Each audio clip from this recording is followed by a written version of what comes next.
नमस्कार, कैसे हैं आप सभी। तो आज के क्लास में हम लोग देखेंगे आरआरबी ग्रुप डी 10/2/2026 के पहले शिफ्ट में जो आपका पेपर हुआ था उसके मैथमेटिक्स के सभी क्वेश्चन को। तो बने रहिएगा क्लास के अंत तक ताकि हर एक कॉन्सेप्ट जो है वो आपको अच्छे समझ में आ सके। साथ ही साथ हम आपको बता दें कि अगर आप हमारे साथ जो हमारा पेड बैच चल रहा है उसको ज्वाइन करना चाहते हैं तो प्ले स्टोर से मैथ्स वाटिका 2.0 एप्लीकेशन को डाउनलोड करिए, या फिर इस वीडियो के डिस्क्रिप्शन में भी आपको उस एप्लीकेशन का लिंक मिल जाएगा, वहां से भी आप इस एप्लीकेशन को डाउनलोड कर सकते हैं। वहां पे आपको मिल जाएगा math foundation course 0 to hero, जिसके अंदर मैथमेटिक्स बिल्कुल बेसिक से लेकर के एडवांस लेवल तक के सारे कॉन्सेप्ट आपको मिल जाएगा। वह लाइव सेशन आपको पूरा मिलेगा और साथ ही साथ उसके अंदर वीओडी भी आपको मिल जाएगा। इसके अलावा रेलवे स्पेशल आपका बैच है, रेलवे फाउंडेशन बैच, जो कि आपका मास्टर बैच के नाम से है, जिसके अंदर कंप्लीट मैथमेटिक्स और रीजनिंग दोनों आपको मिल जाएगा। और जो लेटेस्ट अभी रेलवे का पैटर्न चल रहा है बिल्कुल उसी के अनुसार उसके अंदर जो है आपको लाइव सेशन मिल जाएगा। साथ ही साथ अगर आप बिहार एग्जाम की तैयारी कर रहे हैं तो उसके लिए बिहार एसएससी स्पेशल बैच है, जो आपका मैट्रिक, इंटर और ग्रेजुएशन स्तरीय तीनों के लिए एक बैच है। उस बैच को ज्वाइन करके आप जो है बिहार एसएससी की तैयारी को नई ऊंचाई दे सकते हैं। तो चलिए शुरुआत करते हैं आज के क्लास की। यह जो आपका क्लासेस चल रहा है इसका पीडीएफ आपको मिल जाता है मैथ्स वाटिका टेलीग्राम के ऊपर, जो क्लास के जस्ट बाद आपका अपलोड हो जाता है। तो टेलीग्राम आप सभी लोग मैथ्स वाटिका टेलीग्राम ज्वाइन कर लीजिएगा और वहां से पीडीएफ डाउनलोड कर लीजिएगा। देखिएगा, इससे पहले पीछे के क्लास में जो है हमने आपको इसी डेट के तीसरे शिफ्ट के क्वेश्चंस को कराया था, ठीक है। और जैसे ही आप 10 सेट कर लीजिएगा, मतलब ग्रुप डी वाला जो 2026 का पेपर हुआ है उसके 10 सेट को करिएगा, तो देखिएगा कि अब वही सब क्वेश्चंस जो है वो आपका दोबारा से रिपीट होने लग गया। सिर्फ डाटा आपको बदला हुआ मिलेगा, अलग मिलेगा, बाकी क्वेश्चंस जो है वो लगभग आपको क्या होगा, सिमिलर देखने को मिल जाएगा। तो अच्छे से 10 सेट कम से कम आप अच्छे से कर लेते हैं तो फिर आगे चल के आए के क्वेश्चंस में आपको कोई दिक्कत नहीं होगी। यह पहला क्वेश्चन है और इस तरह का क्वेश्चन जो है वो हर शिफ्ट में पूछा गया था। टोटल जो 101 शिफ्ट में पेपर आपका हुआ था ग्रुप डी का, उसके हर शिफ्ट में एक एक क्वेश्चन ऐसा ही पूछा गया था, बस डाटा में यहाँ पे चेंजेस था। टाइम आपका सेम था, आपका मूलधन और रेट में थोड़ा थोड़ा चेंजेस करके क्वेश्चंस आपसे पूछे गए थे, ठीक है। कैसे सोल्व करना है ध्यान से समझिएगा। बोला है 6400 की धनराशि, यानी कि यह हमारा क्या हो गया, यह हमारा हो गया मूलधन। वार्षिक रूप से संयोजित होने वाले रेट कितना है, रेट है 15%। 15% वार्षिक चक्रवृद्धि ब्याज के दर से 2 वर्षों का मिश्रधन हमें बताना है। तो मिश्रधन बताना है, मिश्रधन यानी कि हमें क्या बताना है इस क्वेश्चन में, अमाउंट। और मिश्रधन क्या होता है, मूलधन प्लस ब्याज। तो कंपाउंड इंटरेस्ट के केस में डायरेक्ट मिश्रधन कैसे निकालते हैं, तो इसका तरीका देख लीजिए क्या है। 6400 हमारा क्या है, 6400 रुपए हमारा यहाँ पे मूलधन है। अब रेट है 15%, यानी एक साल में राशि हमारा 115 हो जाएगा। कितना से, 100 से, ठीक है। अगर आपको इसका वैल्यू पता है ना तो आप इसको ऐसे भी कह सकते हैं कि 15% का मान होता है 5 से काटेंगे तो 5 या 15, और 5 से काटेंगे तो यह 20 हो जाएगा। तो यह हो गया 15% का मान। तो 3/20 या 15% का मान, तो 3/20 का वृद्धि होगा, यानी राशि आपका 23 हो जाएगा। कितना से, 20 से। इसको भी काटेगा तो यह कितना हो जाएगा, यह भी आपका 23/20 होगा। तो एक साल में जो मिश्रधन है वह 23 हो जाएगा, कितना से, 20 से। और 2 साल में कितना होगा, तो एक बार और आप इससे गुना कर सकते हैं। 3 साल में पूछ लिया गया होता तो एक बार और हम लोग 23/20 इसका कर लेते, ठीक है। राशि हमारा क्या हो जाएगा, 23 हो जाएगा, कितना से, 20 से, क्योंकि 15% का मान होता है 3/20। तो 3/20 का वृद्धि होगा ना, चक्रवृद्धि ब्याज जोड़ा जा रहा है तो हर साल। तो 3/20 यानी कि 23 हो जाएगा 20 से, अगला साल फिर से 23 हो जाएगा 20 से। अब देखिए हमें क्या करना है, यहाँ पे इसको सोल्व करना है। 2 जीरो से पहले 2 जीरो काट दीजिए, और 2 दूना 4, 4 से काटेंगे यह कितना बार में कट जाएगा, 16 बार में कट जाएगा। अब जो भी हमारा आंसर होगा वह 16 का मल्टीपल होगा, क्योंकि 16 गुने 23 जब आप करिएगा, 16 में किसी भी संख्या से गुना करते हैं, जैसे मान लीजिए 16 में 2 से गुना करिएगा तो जो वैल्यू आएगा वह 16 से कटने वाला ही होगा। 16 में 3 से गुना करिए, जो भी वैल्यू आएगा वह क्या होगा, 16 से कटने वाला होगा। तो यहाँ पे 16 से 23 में गुना करने जा रहे हैं, तो 16 गुने 23 करने जा रहे हैं, तो हमें ऐसा नंबर दिखेगा जो 16 का मल्टीपल होगा। तो सबसे पहले आप क्या करिए कि 2 ऑप्शन को हटा दीजिए। यह ऑप्शन हमारा आंसर नहीं हो सकता, यह ऑप्शन हमारा आंसर नहीं हो सकता है। दोनों 16 से नहीं कटेगा, है ना, दोनों 16 से नहीं कटेगा। कई चीज़ें यहाँ पे हम आपको बताएंगे जो क्वेश्चन को मतलब सोल्व करते वक्त ध्यान रखना है। पहला चीज हो गया। दूसरा देख लीजिए, क्यों नहीं होगा, विषम संख्या 16 से कैसे कटेगा, कोई भी विषम संख्या कभी सम संख्या से नहीं कटता है। दूसरा तरीका क्या था कि आप इकाई अंक भी यहाँ पे निकाल सकते थे। जैसे 6 इकाई अंक के लिए क्या करते, केवल इकाई अंक का गुना, तो 6 त्रिक 18, 8 और 8 त्रिक 24, 4। हमारा आंसर वही होगा जिसका इकाई अंक 4 होगा, और 4 इकाई अंक वाला एकमात्र ऑप्शन है, ठीक है। हम डायरेक्ट यहाँ से भी अपना आंसर कर सकते थे। फिर हम अगर इससे भी नहीं निकलता तो फिर हम ऐसा नंबर ढूंढते जो हमारा 16 से कटने वाला हो। 16 से वही नंबर, 16 का डिविजिबिलिटी में अगर दिक्कत है तो 8 का डिविजिबिलिटी आपको पता है, 16 से जो संख्या कटेगा वह तो 8 से कटेगा ही, है ना। तो 8 से चेक कर लेते कि 8 से कौन सा ऑप्शन कट रहा है। 8 के लिए अंतिम 3 अंक में हम लोग भाग करते हैं। तो कई सारा मेथड है, उसका उपयोग आपको ध्यान रखना होता है और यह सब बेसिक में आपको बताया जाता है। इकाई अंक निकालना हो गया, डिविजिबिलिटी का रूल्स हो गया, सब बेसिक के अंदर हम लोग को पढ़ना है। और बेसिक आपका स्ट्रांग होगा तो क्वेश्चन को सोल्व करने में दिक्कत नहीं होगी, आप देख के अपने क्वेश्चन का आंसर बता सकते हैं। जैसे यहाँ देखिए, यहाँ तो डायरेक्ट क्वेश्चन आपका डिविजिबिलिटी से ही पूछ दिया, बोला 8 अंक का यह संख्या है और 4 से विभाज्य है, तो ए का न्यूनतम मान बताइए। तो कोई संख्या का 4 से कटने का रूल कहता है कि अंतिम 2 अंक अगर 4 से कट गया ना तो पूरा संख्या 4 से कट जाएगा। तो इसका अंतिम 2 अंक देखिए 4 से कट रहा है ना, कट रहा है, इसका मतलब पूरा संख्या 4 से कट जाएगा। तो इसके पीछे चाहे कोई भी अंक हो उससे कोई लेना देना नहीं है। तो अब हमें क्या बताना, ए का न्यूनतम मान। तो ए की जगह कम से कम हम क्या रख सकते हैं, 0, नहीं, 1 0 से लेकर के 9 तक का कोई भी संख्या रखेंगे। अधिक से अधिक बोलता तो यहाँ 9 रख लेते, कम से कम बोला है तो यहाँ 0, क्योंकि ए का मान आप कुछ भी रखोगे ना तो भी यह नंबर आपका 4 से कटता रहेगा, क्योंकि 4 का रूल क्या कहता है, अंतिम 2 अंक 4 से कटता है तो पूरा संख्या, तो अंतिम 2 अंक तो 4 से कट रहा है, या अंतिम में 2 0 होता है तो वह 4 से कटता है। तो अंतिम 2 अंक 4 से कट रहा है तो बीच का संख्या कुछ भी रखिए। ए का न्यूनतम मान पूछा था, हम 0 रख दिए। आगे बढ़िए, अगला क्वेश्चन देखिए। यहां देखिए सवाल क्या है, बोला है 3 श्रमिक ए बी सी एक दीवार को पेंट करने का काम सौंपा गया। ए ने इस काम को 8 घंटे, बी 12 घंटे और सी 16 घंटे में पूरा कर सकता है। सभी मिलकर काम शुरू करते हैं, सी 2 घंटा बाद काम छोड़ देता है। अब इस क्वेश्चन को थोड़ा इजी हम लोग बनाते हैं। देखिए क्या बोला है, सब एक साथ काम किया लेकिन सी 2 घंटा बाद काम छोड़ दिया। इसका मतलब पता है, इस पूरे काम में सी का कॉन्ट्रीब्यूशन सिर्फ 2 घंटा, सी सिर्फ 2 घंटा काम किया। इसको ना तो काम समाप्ति से मतलब है और ना ही इसके ऊपर कोई जिम्मेवारी है, या 2 घंटा काम किया काम छोड़ दिया। हमें क्या बताना है कि काम पूरा कितने समय में हुआ। तो 3 श्रमिक है आपके पास, एक तो ए है, दूसरा बी है और तीसरा कौन है, तीसरा सी है। समय कितना कितना लगता है, तो ए को 8 घंटा, बी को 12, सी को 16। ए को 8 घंटा 8 आवर, एच फॉर आवर हम लिखते हैं, घंटा समय लगता है। बी को 12 आवर और सी को समय लगता है कितना, यहाँ पे 16 आवर। यही तो डाटा है, यह सबका क्या दे रखा है, सबका दे रखा है। कोई भी वर्कर किसी काम को जितने समय में पूरा करेगा वह उसका डे कहलाता है, ठीक है। टाइम एंड वर्क का यह थ्योरी है। अब ए को समय 8 घंटा, बी को 12 और सी को 16 घंटा। अब यहाँ से हम लोग क्या करते हैं, यहाँ से हम इस तीनों का एलसीएम लेते हैं जो हमें दर्शाता है टोटल वर्क को।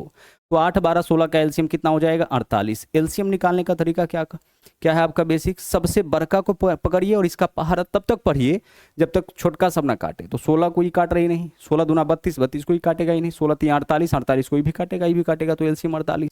टोटल वर्क हमारा 48 यूनिट हो गया। अब आप सोचिए कि 48 यूनिट काम यह 8 घंटे में करता है, तो 1 घंटा में 6 यूनिट। भाई 8 घंटा में यह पूरा काम कर सकता है, और काम कितना मान लिया 48, तो 48 यूनिट काम 8 घंटा में, तो 1 घंटा में 6, दरअसल भाग करके निकाल रहे हैं। 48 यूनिट काम 12 घंटा में, तो 12 चौके 48 और 16 थी 48, सभी के 1 1 घंटा का काम निकल गया। अगर आवर के रूप में रहेगा तो 1 1 घंटा का काम, और डे के रूप में रहेगा तो 1 1 डे का काम। अब आपको क्या करना है कि इस पूरे काम में सी 2 घंटा काम किया है, तो सी के 2 घंटा का काम हटा लीजिए। तो सी 1 घंटा में 3 यूनिट काम, तो 2 घंटा में 3 दूना 6 यूनिट काम, यानी 6 यूनिट काम आपका कौन कर देगा, 6 यूनिट काम आपका कौन कर देगा, सी कर देगा। इसका काम हटा दीजिए। अब बचा हुआ जो काम है वह कौन करेगा, ए और बी करेगा, और कितना दिन करेगा, शुरू से लेकर के लास्ट तक करेगा। यानी अब जो यह 42 यूनिट काम है वह जितना दिन तक चलेगा उतना ही दिन काम आपका चला होगा। तो आप बताइए कि 42 यूनिट काम कितना दिन में समाप्त हो जाएगा। तो यह करना है ए और बी को, तो ए और बी एक दिन में 10 यूनिट काम, तो 42 यूनिट काम में 42/10 यानी कि 4.2 आवर के रूप में है, तो 4.2 आवर आपके क्वेश्चन का क्या होगा, सही आंसर यहाँ पे हो जाएगा।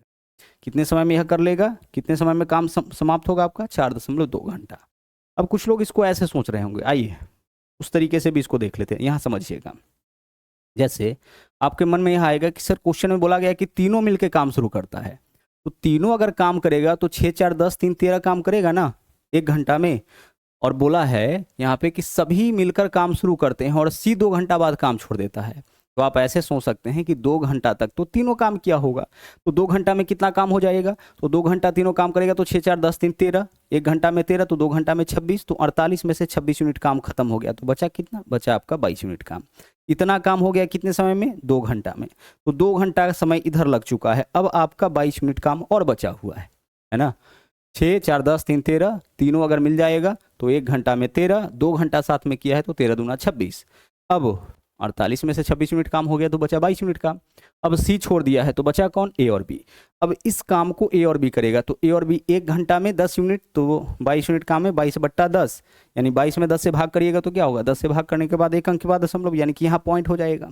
तो अब बताइए कि कुल समय कितना लगा, तो 2.2 घंटा इधर लगा शेष काम में और पहले 2 घंटा, यानी कि यहाँ से भी आपका आंसर क्या आ जाएगा, 4.2 घंटा आ जाएगा। तो इस तरीके से भी आप अपना आंसर निकाल सकते हैं, लेकिन यह आपका बेस्ट अप्रोच है। जब सब मिलके साथ में काम करे और कोई एक वर्कर जो है आपका वह 2 घंटा 3 घंटा काम करके चला जाए, तो आप सिर्फ यह देख लो कि उसके 2 घंटा में काम कितना होगा, उतना काम आप हटा लीजिए। अब बचा हुआ जो भी काम होगा उसको जो भी वर्कर करेगा वह शुरू से अंत तक करेगा। बचा हुआ काम जितने दिन में होगा उतना ही दिन में पूरा काम आपका समाप्त हुआ होगा। ठीक है, चलिए आगे बढ़ते हैं। अगला सवाल देखिए क्या है। एक दौड़ में एक एथलीट पहले लैप में 150 सेकेंड में 450 मीटर की दूरी तय करता है और दूसरे लैप में क्या करता है 75 सेकेंड में, मतलब उसी दूरी को तय करने में हमें क्या बताना है, औसत चाल। और औसत चाल क्या होता है, औसत चाल होता है कुल दूरी बट्टा कुल समय। औसत चाल का फॉर्मूला क्या होता है, कुल दूरी बट्टा कुल समय। तो हमें यह ध्यान रखना है कि कुल कितना दूरी तय किया है। तो पहले लैप में यह 450 मीटर और दूसरे लैप में भी सेम दूरी, यानी कुल मिलाकर के यह दूरी कितना तय कर लिया, दूरी यह तय कर लिया 900 मीटर का। आप बोलोगे सर यह 900 मीटर कहाँ से आ गया, बोला है पहले लैप में 2 लैप लेता है, 2 लैप यहाँ पे लिया है, यानी 2 टर्न लिया है, 2 बार यह दौड़ा है। पहला बार में 150 सेकेंड लगाया है 450 मीटर की दूरी तय करने में, और फिर उसी दूरी को मतलब फिर से 450 मीटर ही दौड़ा है, कितने समय में, 75 सेकेंड में। औसत चाल पूछा है तो हम देखेंगे कुल कितना दूरी यह तय किया। तो 450 मीटर पहले लैप में, 450 मीटर दूसरे लैप में, यानी कि 900 मीटर का दूरी तय किया। कितने समय में, तो पहला बार 150 मिनट, दूसरा बार 75 सेकेंड, 150 सेकेंड और 75 सेकेंड दोनों को जोड़िए तो 150 प्लस 75, 150 में 50 जोड़ेंगे 200, 25 और जोड़ दीजिए 225, यानी 225 सेकेंड में। 225 सेकेंड में यह क्या करेगा, 225 सेकेंड में इतना दूरी तय करेगा। तो कुल दूरी बट्टा कुल समय, इसे क्या निकलता है, औसत चाल। अब आप बताइए क्या यह वैल्यू आपस में कटेगा, बोलेगा सर बिल्कुल कटेगा, इसका यह 4 गुना है। देख के लग रहा है भाई 200 चौके 800, 25 चौके 100, 900 हो गया। 4 मीटर पर सेकेंड आपके क्वेश्चन का क्या हो गया, 4 मीटर पर सेकेंड। देखिए ऊपर में मीटर नीचे में सेकेंड। आंसर विकल्प बी इस क्वेश्चन का सही आंसर होगा। हमें यही बताना था कि औसत चाल बताइए मीटर पर सेकेंड में। अगर औसत चाल किलोमीटर पर आवर में पूछ दिया होता तो हम इसमें 18/5 से गुना करके अपना आंसर निकाल रहे होते। आगे बढ़िए, यहाँ देखिए किसी बेलन का संपूर्ण पृष्ठीय क्षेत्रफल, देखिए बेलन का संपूर्ण पृष्ठीय क्षेत्रफल यानी कि टोटल सरफेस एरिया दे दिया। फिर बोला उसका त्रिज्या जो है, रेडियस जो है वो आपका 14 मीटर है। ठीक है, बहुत अच्छी बात।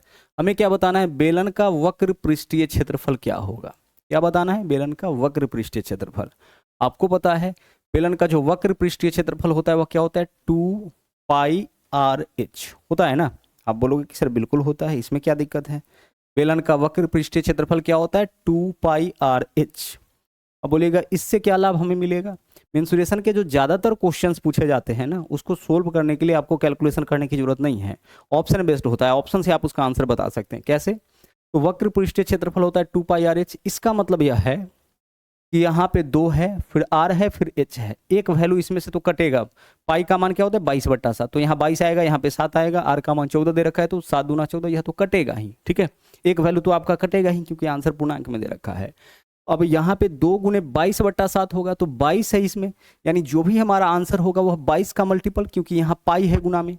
तो पाई गुना में रहने का मतलब किसी भी नंबर में पाई से गुना करेंगे मतलब कि 22 से तो गुना होगा ही। तो 22 से गुना होने का मतलब है कि वह 22 का मल्टीपल होगा, और जो भी नंबर 22 से कटेगा, ठीक है, जैसे 22 हो गया, इसके अलावा क्या हो गया 44 हो गया, यह सबका सब कितना से कटता है, सबका सब आपका 11 से कटता है। जो भी 22 से कटेगा वो 11 से कटेगा, यानी हमारा आंसर वही होगा जो 11 से कटने वाला होगा। और 11 का रूल आपको पता है ना, अल्टरनेट नंबर को जोड़ करके हम घटाते हैं, अगर 0 अंतर आया या 11 का मल्टीपल आया तो वह नंबर 11 से कटता है। तो इसको चेक करते हैं, देखिएगा यहाँ अल्टरनेट नंबर को जोड़िए, तो 1 और 9 10, इधर जोड़िए, अब जो बच गया उसको जोड़िए, 7 और 8 15, 10 और 15 में 5 का अंतर, यह आंसर हमारा नहीं होगा। इसको जोड़िए, 1 और 4 5, और 8 और 8 16, 16 में से 5 घटाएंगे कितना आ जाएगा 11, यह नंबर आपका 11 से कट जाएगा।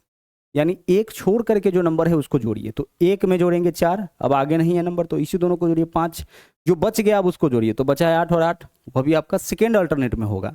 16, 16 में से 5 घटाइए 11, यह आपका 11 से कट रहा है, यही हमारा आंसर होगा।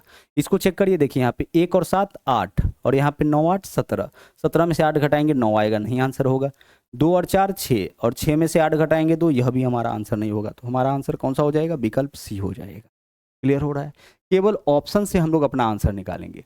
अब आप बोलिएगा कि सर हम ऑप्शन से नहीं निकालना चाहते, हम इसका सॉल्यूशन करना चाहते हैं, तो आइए कर लेते हैं। संपूर्ण पृष्ठीय क्षेत्रफल क्या होता है? बेलन का संपूर्ण पृष्ठीय क्षेत्रफल होता है 2, यहीं पे वैल्यू रखते हुए हम लोग जाते हैं पाई यानी 22/7 इंटू आर, रेडियस कितना दिया है? रेडियस आपका दिया है 14, इंटू एच प्लस आर होता है। इंटू क्या होता है? आर प्लस एच या एच प्लस आर एक ही बात है, तो यहाँ पे हम लिख देते हैं एच और प्लस एच तो नहीं पता है ना, और आर का वैल्यू पता है कितना? 14। यह होता है बेलन का संपूर्ण पृष्ठीय क्षेत्रफल। देखिएगा फिर से, बेलन का संपूर्ण पृष्ठीय क्षेत्रफल क्या होता है? वक्र पृष्ठीय क्षेत्रफल 2 पाई आर एच होता है, और उसी में ऊपर नीचे वाला जो सर्कल बनता है उसका योग ऐड करते हैं, तो पाई आर स्क्वायर यानी कि 2 पाई आर स्क्वायर, तो 2 pi r h plus 2 pi r square यही बनता है। क्या बनता है आपका? 2, यहाँ पे लिखे पाई, यह आर का मान, इंटू एच प्लस आर, यह हो गया बेलन का संपूर्ण पृष्ठीय क्षेत्रफल, जो कि दिया कितना है? 380 है ना, 380। अब इसको सोल्व करेंगे ना, इसको अगर हम सोल्व कर लेंगे तो यहाँ से क्या हो जाएगा आपका? एच का वैल्यू निकल जाएगा। तो काटिए, 7 से काटेंगे तो 7 दूना 14 हो जाएगा। यह वैल्यू पक्का 22 से कट रहा होगा, काटिए, 22 से काटेंगे, 22 से कम 22, क्या बचेगा? 8, 22 चौके 88, 140 हो गया। यहाँ हमारे पास क्या है? मान 4 है ना, चलिए तो 4 से काटिए, 2 दूना 4, 4 से इसको काटेंगे तो कितना हो जाएगा आपका? कुछ गलत तो नहीं किए ना यहाँ पे? 4 से इसको अगर हम काटे तो 4 तिया 12 हो जाएगा, 2 और 4 पंचे 20, यहाँ आ गया आपका 35। ठीक है भाई, यहाँ पे 35 आ गया। अब यह 35 मान किसका है? h प्लस 14 का, तो h प्लस 14 बराबर 35 है, तो h का मान आप कह सकते हैं ना, यह 14 आकर के 35 में से घटेगा 21, तो h का मान आप निकाल लिए, h का मान निकालिए, मतलब ऊंचाई निकालिए, कितना ऊंचाई हो गया? 21। सब मीटर के फॉर्म में है ना, यहाँ पे h का मान कितना हो गया आपका? 21। अच्छा देखिए, आंसर जो है वो आपका यहाँ पे मिसटाइप कर दिया है, ठीक है, तो अब आपका मीटर के फॉर्म में है, तो आंसर भी हमारा मीटर स्क्वायर के ही फॉर्म में होगा। क्लियर? आंसर भी हमारा क्या है? मीटर स्क्वायर के ही फॉर्म में होगा, यह गलत टाइप हो गया है। क्लियर?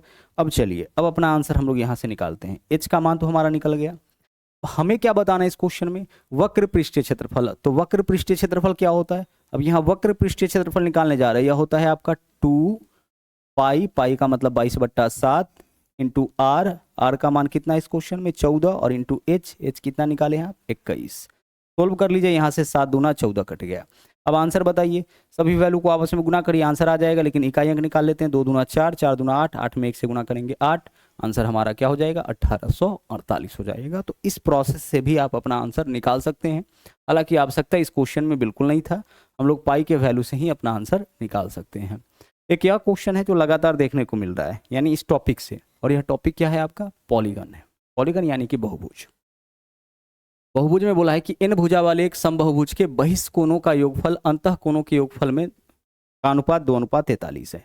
अब एक बात समझिएगा, यहाँ बोला है n भुजा वाले समबहुभुज के बहिष्कोण का योगफल, यानी कोई भी जो पॉलीगन होता है, बहुभुज होता है, उसके सभी बहिष्कोण का योग होता है 360 डिग्री। छोटी छोटी बातें हैं, बस तीन ही चार चीज आपका है इसमें, जिसको आप समझ जाइएगा तो पॉलीगन के सभी क्वेश्चन का आंसर दे सकते हैं। कोई भी जो पॉलीगन है, जैसे पॉलीगन बहुभुज बोलते किसको है? जैसे चतुर्भुज भी आपका एक बहुभुज है, त्रिभुज भी आपका एक बहुभुज है, पंचभुज भी बहुभुज है, षष्ठभुज भी। 3 या 3 से अधिक भुजाओं से घिरा हुआ बंद समतल आकृति जो भी है, जो भी समतल आकृति, वो आपका बहुभुज कहलाता है। अब अगर इसके भुजाओं की संख्या बराबर हो गया तो यह कहलाएगा समबहुभुज। जैसे वर्ग आपका समबहुभुज का एग्जाम्पल है, क्योंकि वर्ग में 4 भुजा चारों बराबर है, तो वह किसका एग्जाम्पल है? समबहुभुज का एग्जाम्पल है। ठीक है, तो समबहुभुज कौन होगा? जिसके सभी भुजाओं का माप आपस में बराबर, तो जिसका सभी भुजा बराबर होगा उसका सभी कोण भी क्या होगा? बराबर होगा। जैसे समबाहु त्रिभुज, समबाहु त्रिभुज का क्या होता है? तीनों भुजा बराबर, इसका मतलब उसका तीनों कोण भी बराबर। वर्ग का चारों भुजा बराबर, यानी उसका चारों कोण बराबर। अभी अंदर वाला जो कोण होता है ना, इसको बोलते हैं हम लोग अंतःकोण। ठीक है, और अगर किसी भुजा को हम ऐसे आगे बढ़ा दिए तो यहाँ जो कोण बनेगा इसको हम लोग बोलते हैं बहिष्कोण। यहाँ देखिए, इसको बोलेंगे अंतःकोण, लेकिन इस भुजा को आगे बढ़ाएंगे तो यहाँ जो कोण बनेगा उसको बहिष्कोण बोलेंगे। और कोई भी पॉलीगन लीजिएगा ना तो उसके प्रत्येक अंतःकोण और बहिकोण का योग 180 हो जाएगा। देखिए मान लीजिए कि यह आपका 70 है तो यहाँ कितना हो जाएगा, 110 डिग्री हो जाएगा। यहाँ पे मान लेते हैं कि यहाँ पे आपका कितना है, 160 डिग्री है, तो इधर कितना डिग्री हो जाएगा, इधर आपका 20 डिग्री होगा होगा। तो कोई भी पॉलीगन आप लीजिए उसके सभी, हाँ, और उसके बाहरी कोण का योग आपका फिक्स होता है 360। पॉलीगन चाहे त्रिभुज हो, चतुर्भुज हो, पंचभुज हो, खष्टभुज हो, उसके सभी बाहरी कोणों का योग कितना, 360। और अंतः कोणों का योग डिपेंड करता है भुजा के संख्या पे, तो अंतः कोणों का योग होता है n-2 इंटू 180 डिग्री। कितना होता है, n-2 इंटू 180 डिग्री से क्या निकलता है, सभी अंतः कोणों का योग। जहां n के जगह आपको रख देना है भुजा का संख्या। जैसे मान लीजिए कि अगर 3 भुजा है तो अंतः कोण का योग 3-2 कितना हो जाएगा सर, 3-2 1 होगा, 1 गुने 180, 180 डिग्री हो जाएगा। अगर भुजा 4 लेते हैं तो 4-2 2, 2 गुना 180 360 हो जाएगा। भुजा 5 लेंगे तो 5-2 3, 3 गुना 180 18 × 54 540 डिग्री हो जाएगा। तो इससे क्या निकला, सभी अंतः कोणों का योग। ऊपर में क्या है, सभी बाह्य कोणों का योग। भाग क्यों दिए हैं, क्योंकि यहाँ पे यही दे रखा है कि अंतः कोण, ऊपर में देखिए बहिष्कोण का योगफल और अंतः कोण के योगफल में अनुपात है 2:43 का। बहिष्कोण ऊपर और अंतः कोण क्या है, नीचे, 2:43 यानी कि 2/43। इस बात को समझ रहे हैं, बहिष्कोण के योगफल और अंतः कोण के योगफल का अनुपात, यानी बहिष्कोण का योग बट्टा अंतः कोण का योग। अनुपात मतलब बट्टा दे रखा है, ए और बी का अनुपात यानी a/b। तो यहाँ क्या है, बहिष्कोण ऊपर अंतः कोण नीचे बराबर 2:43 यानी कि 2/43। 16 अगर इसको हम करते हैं, देखिए यह फॉर्मूला क्या हो गया, सभी बहिष्कोण के योग का। फॉर्मूला नहीं है तो डाटा ही है, और यह आपका फॉर्मूला हो गया सभी अंतः कोण के योग का। इससे इसको काटेंगे, यह 2 बार में कटेगा। चलिए ऊपर में 2 है, ऊपर से ऊपर वाला कैंसिल हो गया। अब आप बताइए कि n-2 यहाँ पे नीचे में है और यहाँ 43 नीचे में है, इसका मतलब n-2 का वैल्यू 43, तो n का मान आप यहाँ से कह सकते हैं 45 होगा। आप बोलिएगा सर बिल्कुल हम कह सकते हैं, कोई दिक्कत नहीं है भाई। यहाँ नीचे में जो है उसके बराबर में नीचे वाला होगा ना, आप चाहे तो पूरा प्रोसेस कर सकते हैं, क्रॉस मल्टीप्लाई, तो 43 यहाँ आएगा, 43 बराबर फिर आप लिख सकते हैं n-2, यहाँ से n का मान 43 में आके जुटेगा 45। पूरी प्रक्रिया मन है तो कर सकते हैं, लेकिन इन्हीं प्रक्रियाओं से तो आपको बचना है, और यह तभी बच पाइएगा जब जितना ज़्यादा से ज़्यादा PYQ लगाइएगा, सेट लगाइएगा। इसके लिए आप मैथ्स वाटिका 2.0 एप्लीकेशन डाउनलोड करिए, और जो क्वेश्चंस आप देख रहे हैं ना, बिल्कुल ऐसा ही सिमिलर क्वेश्चंस आपको मिल जाएगा फ्री टेस्ट में, और फ्री टेस्ट वहाँ जा करके आप दे सकते हैं। क्वेश्चन बहुत तेजी से वहां भी आपका अपलोड किया जा रहा है। अब हमें क्या बताना इस क्वेश्चन में, समबाहुभुज के एक अंतः कोण का माप कितना, अंतः कोण का माप पूछा है। अब एक बात बताओ कि भुजा का संख्या कितना आ गया, 45, तो यहां से एक बाह्य कोण कितना हो जाएगा, 360 डिग्री जो है वह सभी बाह्य कोणों का योग होता है। तो एक कोण का माप कितना हो जाएगा, 360/45। भाई सभी कोण का योग 360 है, तो एक कोण का माप 45 से भाग करेंगे तो निकलेगा ना। कितना भुजा है इसमें, 45, यानी कोण कितना होगा 45। सभी बाहरी कोण का माप यहाँ पे कितना है, 360, और प्रत्येक का माप बराबर है, तो एक का माप कितना, 360/45। 45 में 360 से भाग करिएगा तो यह कितना बार में कटेगा, 8 बार में, यानी प्रत्येक बाहरी कोण का माप 8 डिग्री निकल गया। प्रत्येक बाहरी कोण का माप कितना, 8 डिग्री, और प्रत्येक बाहरी और आंतरिक कोण का योग 180 होता है। तो आप बताइए कि 8 में हम कितना जोड़ेंगे कि 180 हो जाएगा। आप बोलिएगा 172 डिग्री, तो आंसर हमारा क्या होगा, विकल्प सी होगा। अगर प्रत्येक बाहरी निकल गया, प्रत्येक आंतरिक पूछेगा, तो हम इस वैल्यू को 180 में से घटा लेंगे। और भुजा का संख्या पता होता है ना, तो बाहरी कोण निकालना आसान होता है। जैसे अगर हम आपसे कहे कि भुजा आपका यहाँ पे 36 है, कितना भुजा है, 36 है, तो प्रत्येक बाहरी कोण का माप बताइए। तो सभी बाहरी कोणों का योग 360, यह कितने भाग में बटेगा, 36 भाग में, यानी प्रत्येक बाहरी कोण का माप कितना डिग्री हो गया, 10 डिग्री। तो आंतरिक कोण का माप कितना हो जाएगा, 180 - 10 यानी कि 170 डिग्री। तो ठीक उसी प्रकार से भुजा कितना निकल गया, 45।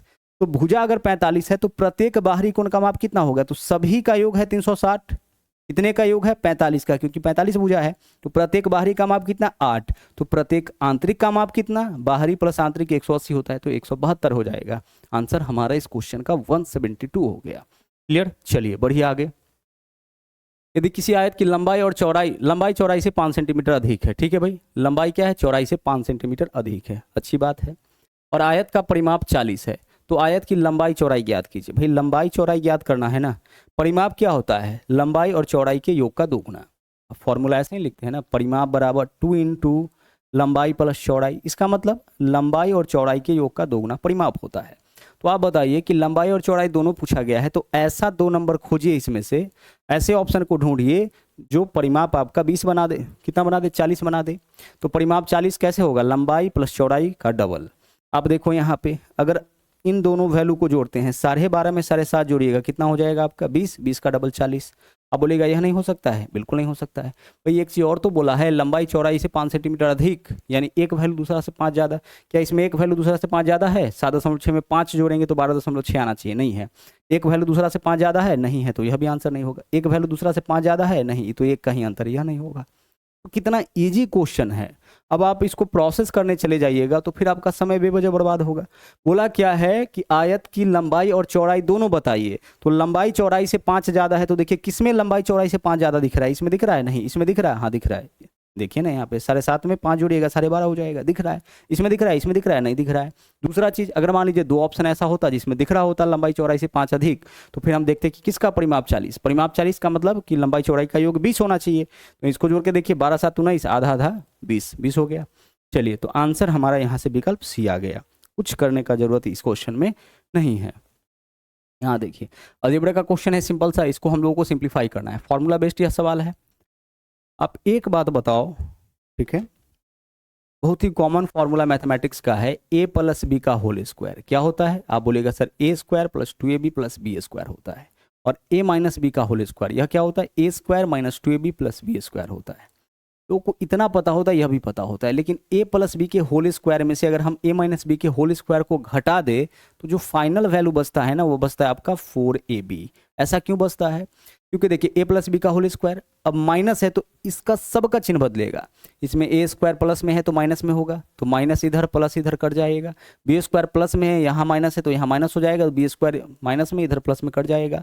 2ab माइनस में है, लेकिन इस माइनस की वजह से 2ab प्लस में, और यहाँ भी 2ab प्लस में, तो क्या बचता है? 4ab बचता है। दूसरा, अगर इसी को जोड़ेंगे तो क्या बचेगा? अगर हम a प्लस बी के होल, इस फॉर्मूला पे भी क्वेश्चन आ सकता है, a प्लस बी के होल स्क्वायर में अगर हम जोड़ दें a माइनस बी का होल स्क्वायर, तो हमारे पास क्या बच जाता है? तो हमारे पास बचता है 2 इंटू ए स्क्वायर प्लस बी स्क्वायर। ठीक है, आप क्या कर सकते हैं, आप इस दोनों फॉर्मूला को लिख करके और कैलकुलेशन करके देख सकते हैं। अब इसी पे आधारित यह आपका क्वेश्चन है, a प्लस बी के होल स्क्वायर में से a माइनस बी के होल स्क्वायर को घटाएंगे तो 4ab बचेगा। देखिए यहाँ पे यह पूरा हमारा a का मान, यह b का मान है ना, a प्लस बी का होल स्क्वायर, इसमें से घटा रहे हैं। इसको क्या माने हैं? a, और इसको क्या माने हैं? b, a माइनस बी के होल स्क्वायर को। तो क्या बचेगा हमारे पास? 4ab। तो 4 गुना a के जगह बताइए क्या लिखेंगे? 5pq लिखेंगे, लिखेंगे a का मान, और b के जगह 16q। यही दोनों वैल्यू तो है, बस इसको गुना कर दीजिए, यही आंसर। 5 चौके 20 और 20 गुने 16 होता है 320। ठीक है भाई। इसके अलावा यहाँ पे पी क्यू में हम क्यू से गुना करेंगे, तो पी तो एक ही बार है, क्यू 2 बार आ गया तो क्यू का स्क्वायर हो जाएगा, होगा ना। पी क्यू गुना क्यू, तो पी तो एक ही बार है, क्यू 2 बार है, तो क्यू का स्क्वायर। यहाँ पी का स्क्वायर नहीं है, और अगर हम ऐसे लिख दे पी क्यू का होल स्क्वायर तो दोनों का स्क्वायर होगा, लेकिन हम लिखें पी क्यू का स्क्वायर, यानी क्यू का स्क्वायर हो रहा है, पी का नहीं। ठीक है, तो 320 पी क्यू स्क्वायर, आंसर हमारा कौन सा होगा? विकल्प यहाँ पे बी होगा। ए प्लस बी के होल स्क्वायर में से माइनस बी के होल स्क्वायर को घटाएंगे तो हमारे पास बच जाएगा 4ab। यहाँ देखिए, एक गांव की जनसंख्या 1,60,000, पहला वर्ष 15% की वृद्धि, ठीक है भाई, और दूसरा वर्ष 30% की वृद्धि। गांव का जनसंख्या बताइए कितना? 1,60,000 है ना, पहला वर्ष 15% की वृद्धि। तो 15% का मान क्या होता है? 5 तिया 15 और 20 पंचे 100 भाई, 15% यानी कि 15/100, तो 3/20 की वृद्धि, यानी 20 से कितना हो जाएगा? 23 हो जाएगा। तो राशि आपका जो है अगर 20 है तो इसमें 3 बढ़ जाएगा, यानी कि 23 हो जाएगा एक साल में। और दूसरा साल क्या हो रहा है? 30% की वृद्धि, तो 30% का मान क्या होता है? 3/10 होता है। 30% यानी 30/100, 3/10, तो 3/10 की वृद्धि यानी राशि आपका 13 हो जाएगा, कितना से? 10 से। 13 हो जाएगा, कितना से? 10 से हो जाएगा, बस। ठीक है, अब इसको आप सोल्व कर लीजिए। आप ऐसे भी कर सकते हैं, 15% की वृद्धि यानी 115/100 हो जाएगा, 30% की वृद्धि यानी 130/100। अगर आप ऐसे लिखते तो फिर कट कटा के वैल्यू यही आ जाता। क्लियर? अब इसको सोल्व करिए। देखिए 0 से तो 0 जाएगा ही, इसमें तो कोई दिक्कत नहीं है, 2 0 चला गया। 2 से अगर हम इसको काट ले तो यह कितना हो जाएगा आपका? 800 हो जाएगा। अब आप सोचिए कि आपका जो आंसर होगा उसमें कितना जीरो होगा? तो सर 2 0 है तो 2 0 होगा। अब यहाँ कोई ऐसा नंबर है जो 0 बनाएगा? तो 0 हमेशा 5, अगर 5 वाला कोई नंबर है और उसके साथ कोई इवन नंबर है तभी आपका 0 बनता है गुणनफल में, या नंबर ऑफ 0 में पढ़ना है। और यह भी ऐसा रूल है जिसकी मदद से आंसर आपका जो है आसानी से निकलता है। नंबर ऑफ 0 एक पूरा टॉपिक है। आप बताओ कि जब आप 8 से यहाँ पे देखिए 2 जीरो है और 8 है और यहाँ पे कोई 5 है नहीं, यानी कि हमारा आंसर वही होगा जिसके लास्ट में 2 जीरो होगा। 3 जीरो वाला का पॉसिबिलिटी नहीं है। अगर ऐसे नहीं समझे तो ठीक है, 2 जीरो है तो पहले 2 जीरो हटा दीजिए।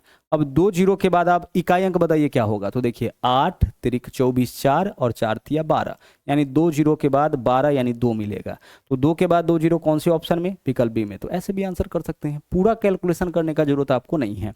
आपको यहाँ पे जो है स्मार्ट अप्रोच अपना लेना है और आंसर निकाल लेना है। अगला सवाल देखिए क्या है। 2 उम्मीदवारों के बीच हुए एक चुनाव में 78% मतदाताओं ने अपना मत डाला। कितना, 78%। तो टोटल वोटर हम मान लिए x, वोट कितना डाला, 78%। 78% का मान 39/50 होगा। अब बोलिएगा यह कहाँ से आ गया, अरे भाई 78/100, 78% तो यही होता है। 2 से काटेंगे तो यह 39 होगा, 2 से काटेंगे तो यह 50 होगा, वही तो लिखे हैं हम। तो टोटल मतदाता जितना है उसका इतना % वोट डाला, ठीक है। अब जो भी वोट डाला उसमें 4% अवैध, 4% गलत वोटिंग कर दिया। तो 4% अवैध है तो वैध कितना होगा, 96%। और 96% का मान क्या होता है, 96/100। 4 से काटेंगे तो 24/25, यानी कि 24/25 आपका क्या हो जाएगा, वैलिड वोटिंग हो जाएगा। आप ऐसे भी कह सकते हैं कि 4% यानी कि 1/25। तो 1/25 आपका जो है गलत वोटिंग हो गया, मतलब कि अवैध है। तो शेष क्या बचेगा, 24/25। 1/25 का शेष 25 - 1, 24/25। तो यह आपका वैलिड वोटिंग हो गया। और वैलिड वोटिंग का एक उम्मीदवार को मिला है 13,572, और वह दरअसल जिनमें से 58% वैध मत थे। यानी एक उम्मीदवार को जिसको इतना वोट मिला है ना, वह वैध मत का 58%, बोला है 58% वैध मत थे, उसका संख्या कितना, इतना। तो 58% वैध मत यानी कि इसका 58%, तो 58/100, 2 से कटेगा तो 29 बट्टा कितना, 29/50। यह जो वैल्यू है, यह वैल्यू आपका कितना, 13,572 के बराबर। क्योंकि जिस उम्मीदवार को 13,572 वोट मिला उसको मिला है 58% वैध मत, यानी वैध मतों का 58%। तो यह हमारा वैध मत था, इसका 58% यानी कि 29/50। अब क्या हम इस पूरे कैलकुलेशन में फंसेंगे, बिल्कुल नहीं फंसेंगे, क्योंकि आप इसके कैलकुलेशन में फंसिएगा ना तो बहुत बड़ा कैलकुलेशन हो जाएगा, काटापीटी बहुत ज़्यादा करना पड़ेगा। तो हम देखते हैं कि कौन सा कट रहा है, इसमें उसको काट लेते हैं पहले, ऊपर नीचे में जो कट रहा होगा। तो यहाँ देखिए, यहाँ से 4 अगर निकालते हैं तो क्या बचेगा, 6।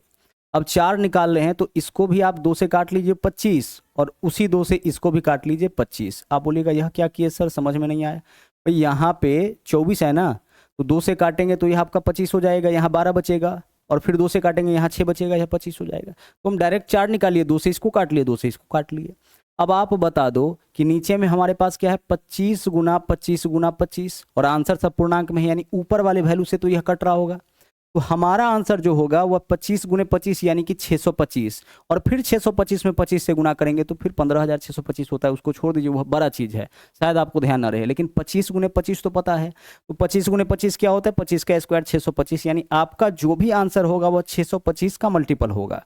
अब 625 का मल्टीपल वही होगा जो 625 से कटेगा, और 625 से वही संख्या कटता है जिसका लास्ट का 4 अंक 625 से कटे। तो आप बताइए लास्ट का 4 अंक किसका, इसको देख के लग रहा है ना, देखिए लास्ट का 4 अंक 1250 है, 625 से कट रहा है ना। आप इसको देखिए तो लास्ट का 4 अंक कट रहा है क्या 625 से, नहीं कट रहा है। लास्ट का 4 अंक कट रहा है क्या 625 से, ना 625 पंचे अगर करते हैं तो कितना हो जाएगा, 625 पंचे, 600 पंचे 3000, 25 पंचे 125, नहीं होगा इतना, ठीक है, देख के लग रहा है, यह भी आपका नहीं होगा। तो हमारा आंसर क्या हो जाएगा, विकल्प बी। आप चाहे तो इससे पहले 13 से इसको काटिए, फिर 3 से काटिए, फिर 29 से काटिए, फिर 6 से काटिए, काट पीट के जब आप इसको काटिएगा तो यह पूरा का पूरा जो है वह कट जाएगा कितने टाइम्स, जब इस पूरे को काटिएगा तो यहाँ पे वैल्यू आपका 2 दिखेगा, और जब वैल्यू 2 दिखेगा तो x का मान क्या होगा, तो 25 गुने 25 आपका 625, 625 में 25 से गुना करेंगे 15,625, यह हो जाता है 15,625। यह दरअसल आपका 25 का क्यूब है इसलिए याद है, ठीक है। और गुना क्या करेंगे, 2 गुना 2 करिएगा तो आंसर वही आएगा जो यहाँ पे निकाले हैं। 15,625 का डबल 31,250 हो जाएगा। आगे, एक पंखे का अंकित मूल्य 775 है, उस पर 12% का छूट। भाई पंखे का यहाँ पे देखिएगा क्रय अंकित मूल्य यानी MRP आपका 775 है, पंखा पर यह कीमत छपा हुआ है, 12% छूट दे दिए, यानी इसके 88% में पंखा आपका बिकेगा, यानी 88 बट्टा कितना, 88/100। आप चाहे तो इसको लिख सकते थे 22/25, क्योंकि यह कट के तो वही आएगा। आइए यहीं काट लेते हैं, अगर आप इसको काटते हैं तो यहाँ 22 हो जाएगा, यहाँ क्या होगा 25 हो जाएगा। अब 25 से इसको काटिए तो कटेगा क्या, 25 दिया 75, यहाँ 2 बच गया, 25, 25 से कम 25, 31। आंसर जो होगा उसका इकाई अंक 1 गुना 2 यानी कि 2 होगा, और 2 इकाई अंक वाला एकमात्र ऑप्शन विकल्प ए है, तो विकल्प ए हमारा यहाँ पे आंसर हो जाएगा। क्लियर। चलिए आगे बढ़ते हैं। वह सबसे छोटी प्राकृतिक संख्या ज्ञात कीजिए जो 18, 35 और 140 से विभाजित करने पर शेषफल 7 देता हो। इस क्वेश्चन का पूरा कॉन्सेप्ट ही समझ लीजिए। शेष 7 देता है, इसका मतलब आप बताओ कि 18 से कटने वाला ऐसा संख्या जो शेष 7 दे, तो आप बोलिएगा कि सर 18 से कटने वाला ऐसा संख्या जो शेष 7 देगा वह पहला संख्या होगा 18 गुने 1 और प्लस 7, कितना हो जाएगा 18 कम 18 और 7 25। आप 25 में 18 से भाग करके देखिए ना, शेष 7 हो जाएगा। दूसरा 18 गुने 2 यानी 36 और 36 प्लस कितना 7, कितना हो जाएगा 36 7 43, 43 में 18 से भाग करिए, 18 दूना 36, शेष क्या बचेगा 7।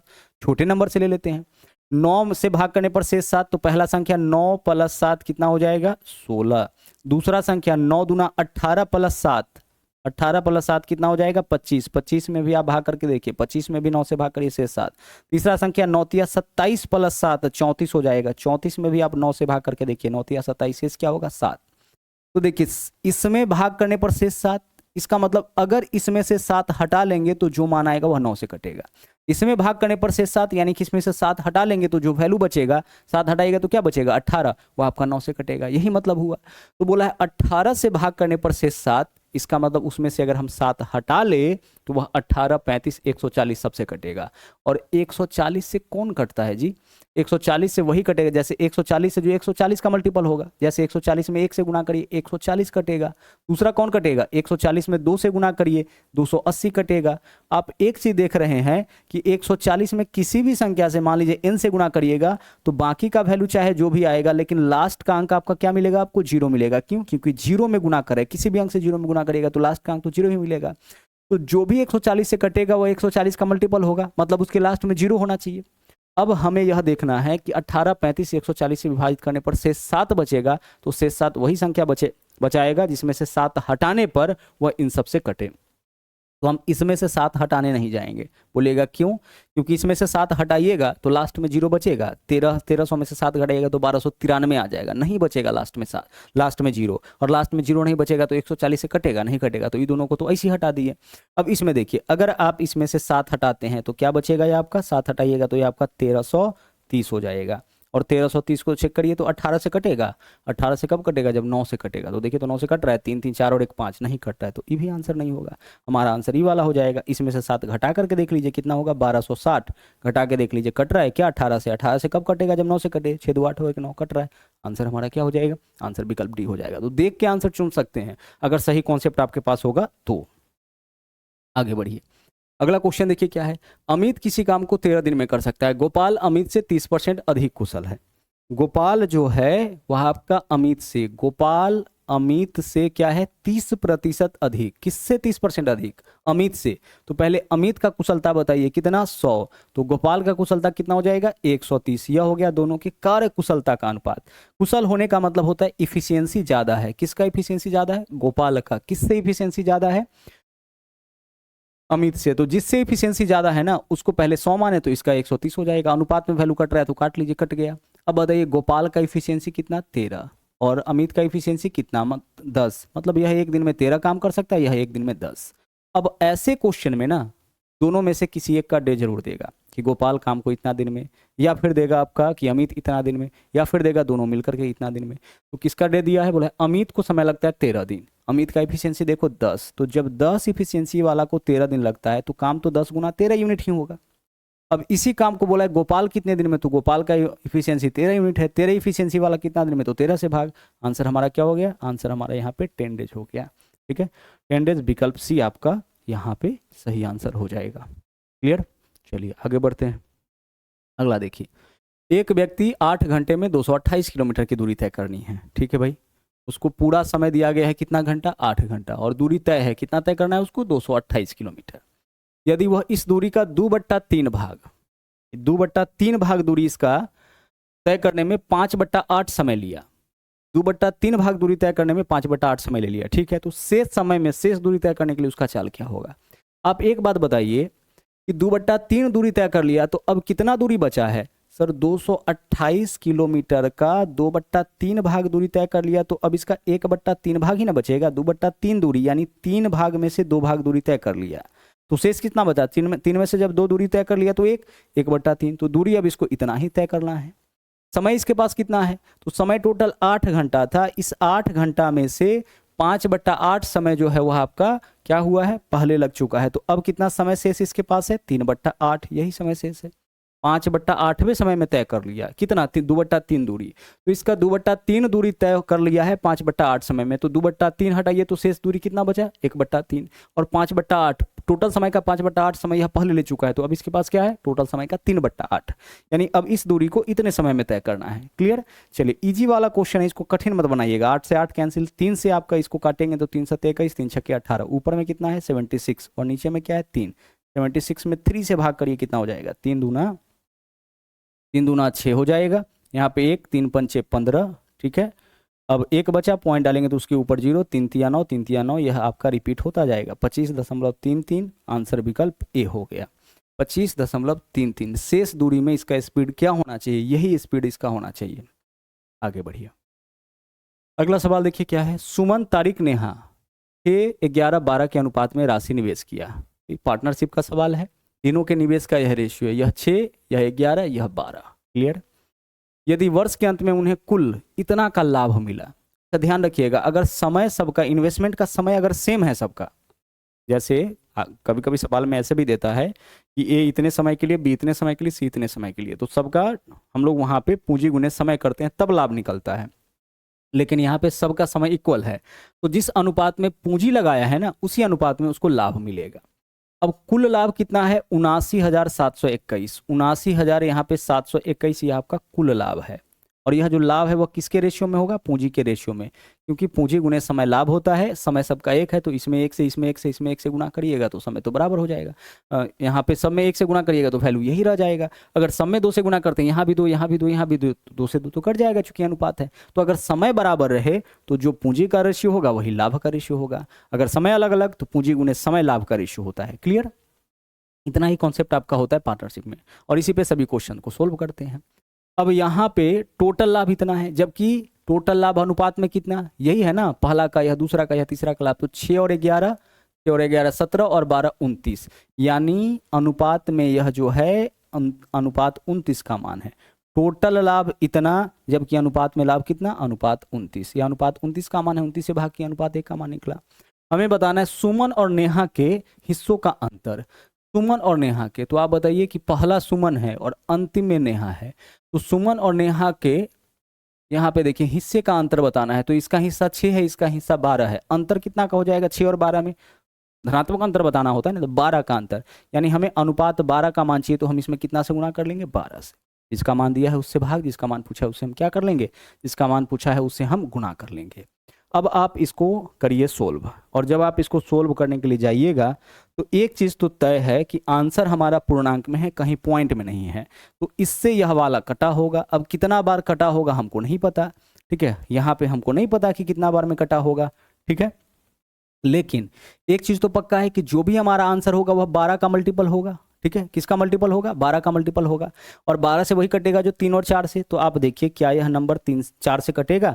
क्या यह नंबर 4 से कटेगा? विषम है, नहीं कटेगा। यह वाला 4 से कटेगा? बोलिएगा कि सर यह वाला 4 से कटे जाएगा, लास्ट का 2 अंक है। यह वाला 4 से कटेगा? यहाँ देखिए लास्ट का 2 अंक कट रहा है क्या? 4 दूना 8, नहीं कट रहा है, यह भी नहीं होगा। तो हमारा आंसर कौन होगा? विकल्प डी होगा।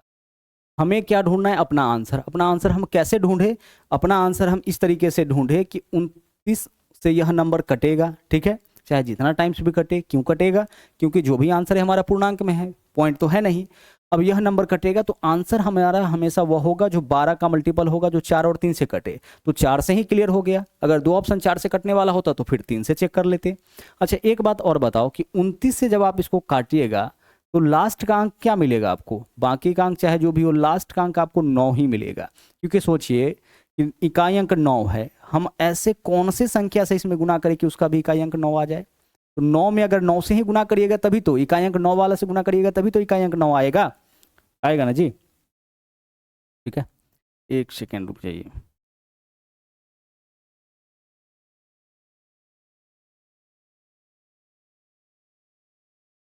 यहाँ पे 79, चलिए छोड़िए इसको।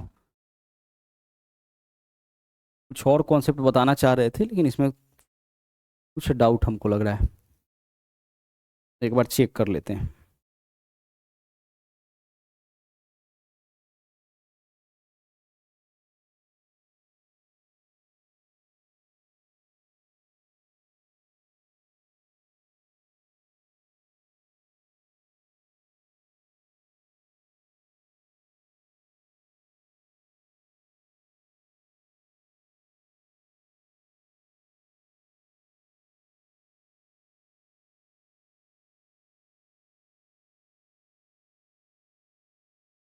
अच्छा, एक सेकेंड, यहाँ पे हम लोग गलती कर दिए हैं। हमें क्या, एक सेकेंड रुक जाइए, मिस्टेक क्या हुआ यहाँ पे? हमें क्या बताना था इस क्वेश्चन में? हमें इस क्वेश्चन में जो है बताना था आपका, देखिए यहाँ मिस्टेक हो गया। हमें बताना था सुमन और नेहा के हिस्से का अंतर। तो 6 और 12 में अंतर कितना का? 6 का। मतलब हम 6 से ही गुना करेंगे, तो हमारा आंसर वह होगा जो 2 और 3 से कटे। कौन होगा? जो 2 और 3 से कटे। तो देखिए यह वाला 2 से नहीं कट रहा है, ठीक है भाई। यह वाला भी आपका 2 से नहीं कट रहा है। अब दो ऑप्शन हमारे पास है जो 2 से कट रहा है, तो 3 से चेक करिए। यहाँ देखिए 6 और 1 7, 4 11, 4 15 और 9 24, यानी कि यह 3 से कट जाएगा। 6 और 7 4 11, 9 20 और 2 22। यहाँ देखिए 6 और 1 7, 7 4 11, 11 2 13 और 9 22। यह नहीं हो सकता है, तो हमारा आंसर क्या हो जाएगा? विकल्प ए हो जाएगा। क्लियर हुआ? देखिए यहाँ पे मिस्टेक क्या कर रहे थे हम लोग? 6 से कटने वाला। कितना से कटने वाला? 6 से कटने वाला। तो जो हमारा जो आंसर होगा वो 6 का मल्टीपल होगा, और 6 से वही कटेगा जो 3 और 2 से कटे। यहाँ हिस्सों का अंतर कितना का था? हिस्सों का जो अंतर है वो आपका यहाँ पे दे रखा था। हिस्सों का जो अंतर है वो आपका दे रखा था कितना का? अनुपात 6 का। अब जो चीज हम बता रहे थे उसको यहाँ पे इंप्लीमेंट करते हैं। देखिए जब इससे इसको काटिएगा ना, तो हमेशा इकाई अंक पर ऐसा नंबर मिलेगा जो कि आपका 9 होगा। क्यों ऐसा होगा? क्योंकि यहाँ इकाई अंक 9 है, तो 9 में हम कितना से गुना करें कि अंतिम अंक हमें 1 मिले?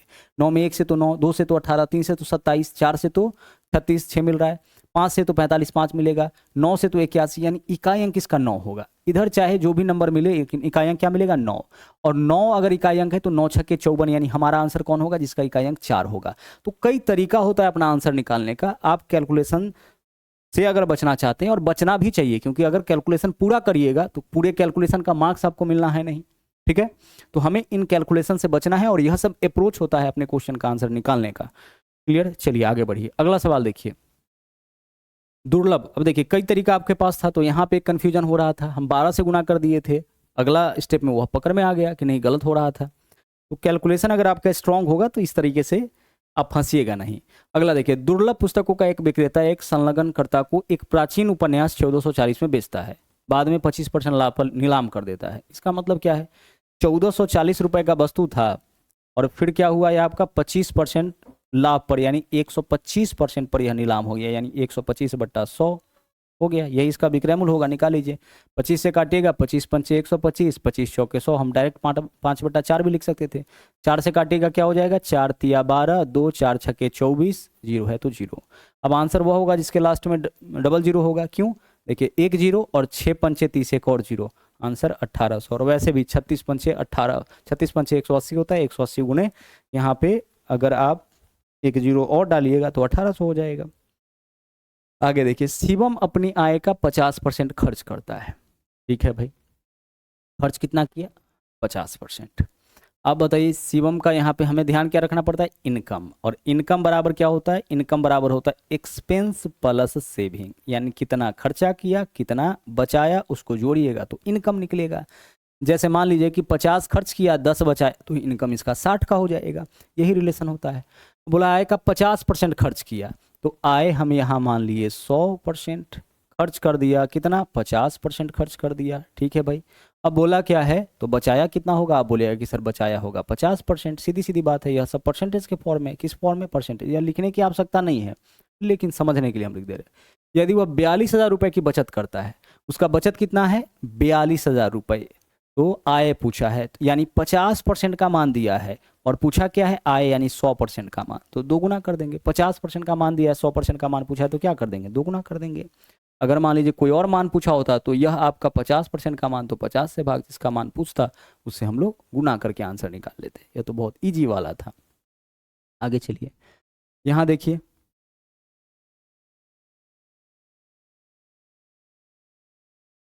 यहाँ देखिए क्या है आपका कॉस स्क्वायर 30 डिग्री और कॉस स्क्वायर 60 डिग्री, इन दोनों का योगफल आपका एक होगा।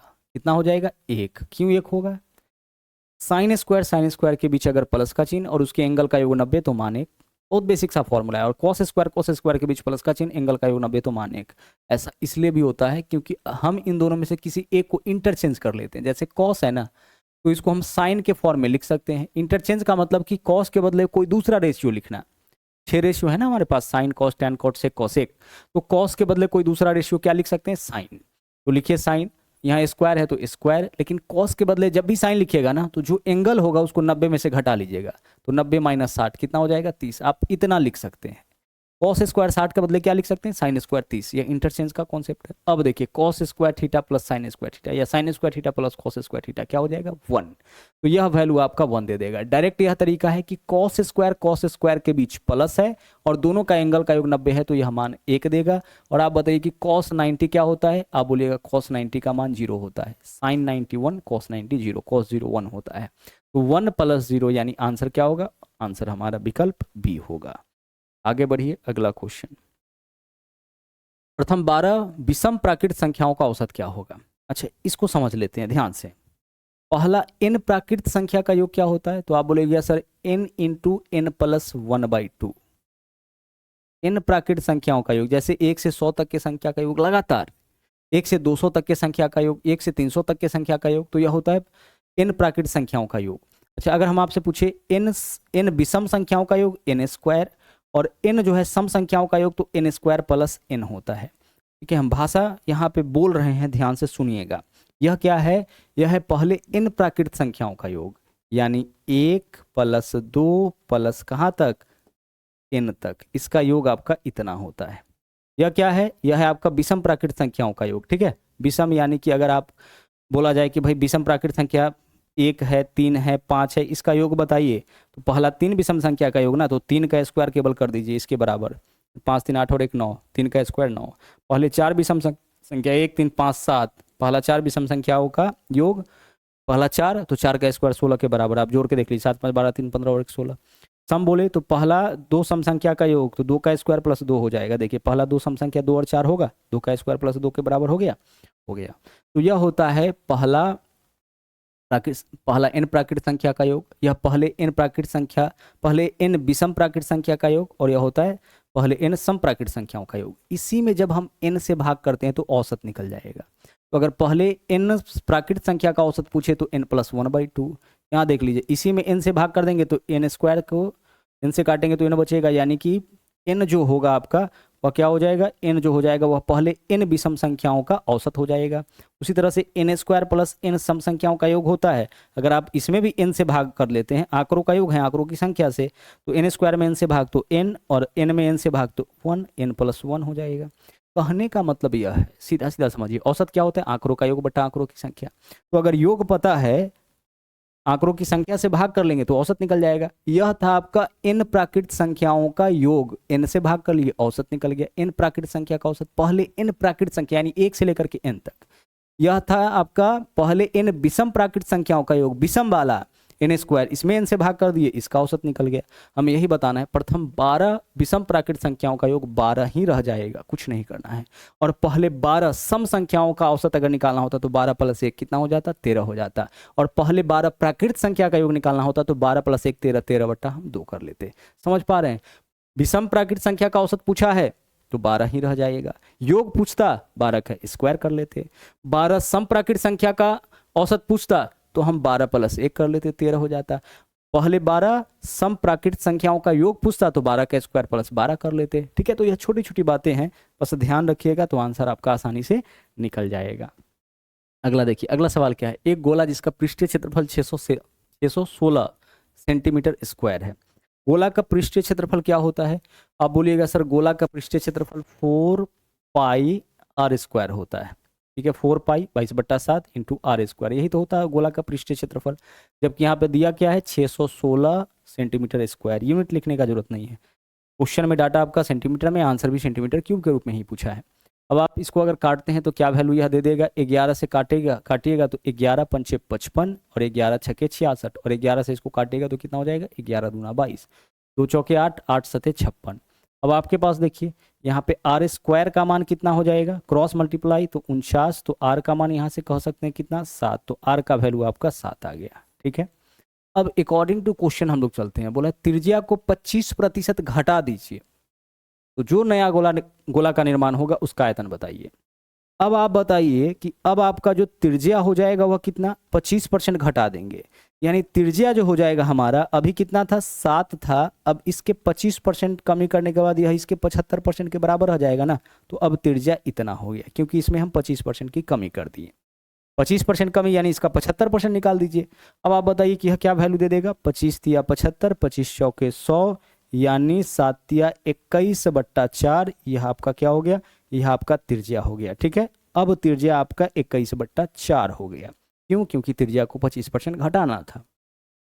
बोला है आयतन बताइए, तो अब आयतन बताइए, आयतन क्या होता है 4/3, बोला है ना 4/3 पाई, पाई की जगह क्या लिखेंगे 22/7 और इंटू आर क्यूब, तो आर क्या है, यही है, इसका क्यूब कर लीजिए, यानी 21/4 गुना 21/4 गुना 21/4 कितना बार लिखेंगे, हम यहाँ पे 3 बार लिखेंगे क्योंकि इसका क्यूब हमें करना है। सोल्व करिए, देखिए वैल्यू क्या आता है। अगर हम यहाँ से देखें तो 7 तिया 1 आपका खत्म हो गया, 4 से काट लेंगे तो 1 4 आपका खत्म हो जाएगा, 2 से काटेंगे तो यहाँ पे 11 हो जाएगा और 2 से काटेंगे तो यहाँ पे 2 हो जाएगा। अब 21 गुने 21 441, 441 में 11 से गुना करना है, 441 में कितना से गुना करना है 11 से, तो 11 से गुना करने का तरीका आपको पता है, पहले 1 लिखिए फिर जोड़ते हुए आगे बढ़िए, 1 और 4 कितना हो गया 5 हो गया, फिर 4 और 4 कितना हो गया 8 हो गया, फिर आखिरी वाला को वैसे ही लिखिए, तो 4851, 21 गुने 21 441, 441 में 11 से गुना, देख लीजिए ना 11 एकम 11, हासिल क्या बचा हमारा 1, 11 चौके 44 और 1 45, 5 हासिल 4 और 11 चौके 44 और 4 48, इतना हो गया, और नीचे में क्या है 2 चौके 8, 8 से आप भाग करिए, इसमें 8 से भाग करिएगा, 8 छके 48, 6 वाला एकमात्र ऑप्शन है, बस यहीं से अपना आंसर चुन लीजिए और आगे जाने की जरूरत नहीं है। तो 606.37 कितना हो जाएगा 375 हो जाएगा, यह आपका आंसर हो जाएगा।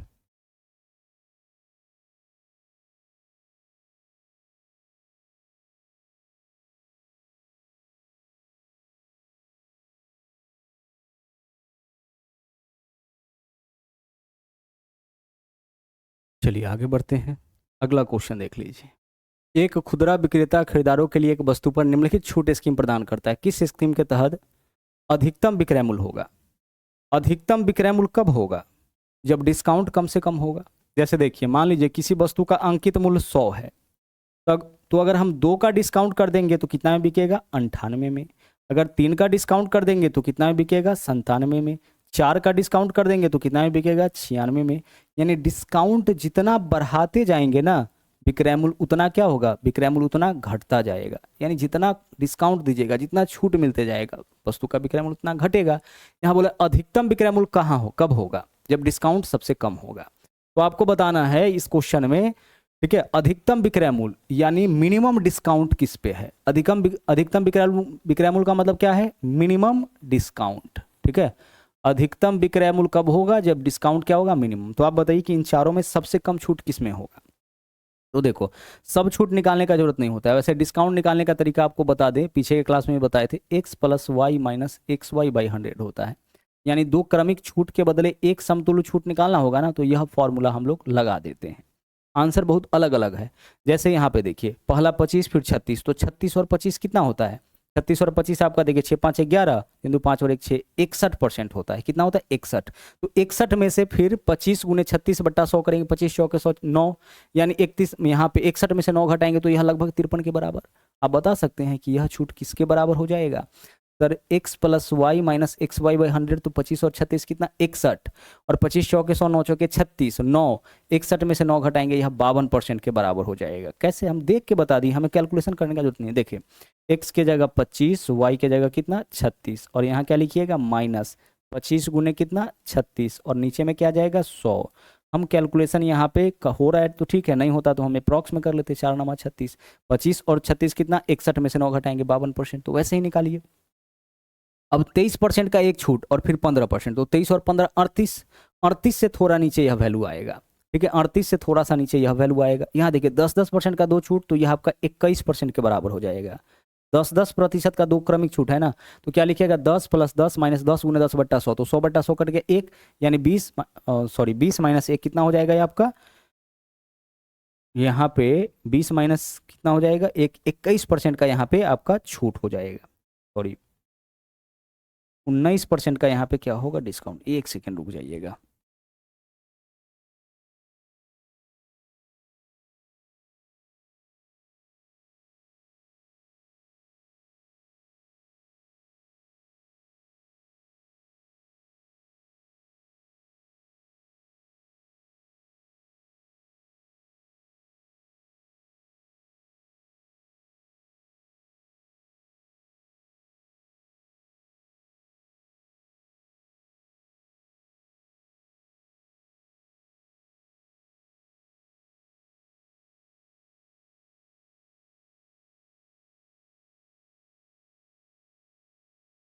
चलिए ठीक, अब यहाँ देखिए, तो यहाँ 52% आ गया।